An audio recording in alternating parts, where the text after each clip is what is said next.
Hello everybody, today in this video I'll show you how to update your Snapchat app on Android, so let's jump right into it.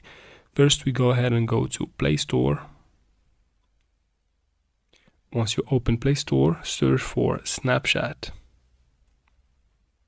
Once you find it, tap on it. Now since your app is not updated, instead of open right here you'll find update. Just tap on it. Once the download completes, it will update automatically. Now for some reason your Play Store is not working or it's not updating your apps, go to your Chrome or your browser, search for Snapchat latest APK, and then tap on the search button and choose one of these websites. I'm going to choose the first one.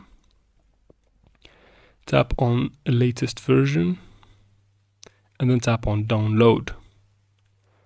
After that, tap on download anyway, and once the download completes, just install the app. And that's how we do it, guys. I hope this video was helpful. Please like and comment down below. Don't forget to subscribe for future videos like this one, and thanks for watching.